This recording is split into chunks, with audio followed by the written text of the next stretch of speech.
are a primary care pediatric practice, and we practice integrative pediatrics.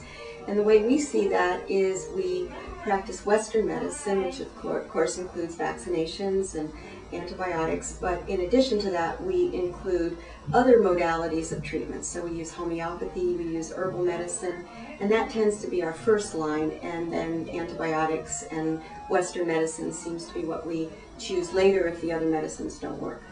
So we've been practicing here for about 12 years. Dr. Landsman started the practice and I joined her about a year after that. And Dr. Sequeira has been with us for 6 years. And then we have a naturopathic doctor, Dr. Fredrickson. And so we have that point of view also. So Hillary brings the naturopathic point of view. So we have a very diverse group.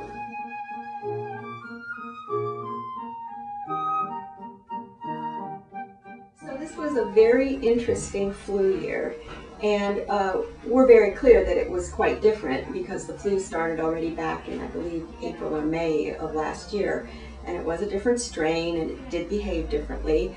And what we did see just in our observations is that it wasn't a very serious flu, and we believe that influenza mostly people can fight influenza on their own, and don't encourage our patients to get influenza vaccines in general, H1N1 or seasonal flu. Now we have the vaccines, we don't discourage anyone from doing it, so a number of our patients did get the vaccine because it was their choice. We did encourage our pregnant mothers to get the H1N1 because there did seem to be, they were a high-risk group. And our few kids that have more complicated lung issues, we had them get the H1N1 vaccine. But in general, we did not encourage people to get either H1 or seasonal flu. And I personally, or my partners, do not get the flu shots ourselves. From what we could see, there were kids who were vaccinated that got the flu. There were kids who weren't vaccinated that we thought had H1N1 and it wasn't H1N1. And all I can say was what we did see in terms of flu, influenza, H1N1, or we actually didn't even see much seasonal flu, if any, the kids weren't very sick. So we still felt safer in encouraging them not to vaccinate and just to keep themselves healthy. So our practice extensively breastfeeds. We work real hard at keeping the kids on a healthy diet. You know, we support their immune systems with probiotics and vitamin D, and so that we feel is better than vaccinating, is actually just being healthy.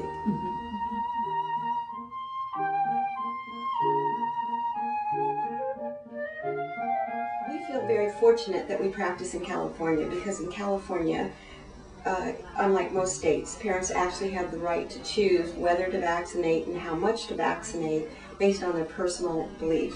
And in most states that isn't true. It has to be because of a medical reason or a religious reason that you don't vaccinate. So I feel fortunate.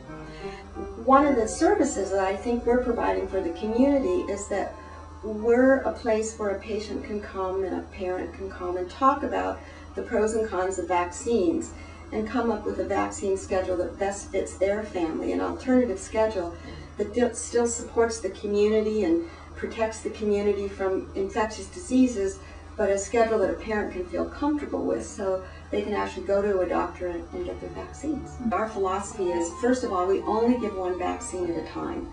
So we don't do a DTaP, a Hib, a pneumococcus, a polio, and a hepatitis B all in one day. We would only do a DTaP. Then we would bring the child back 2 or 3 weeks later and we do a Hib, and 2 or 3 weeks later and we do a Prevnar.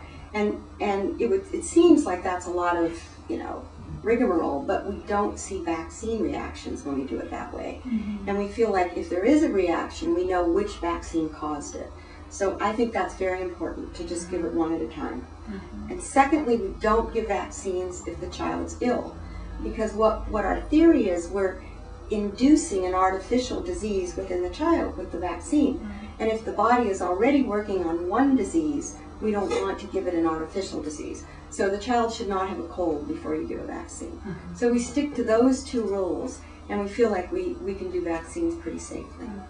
Most of our practice does vaccinate. I'd say about 80% of our practice chooses most of the vaccines. They just spread them out a little more than some practices.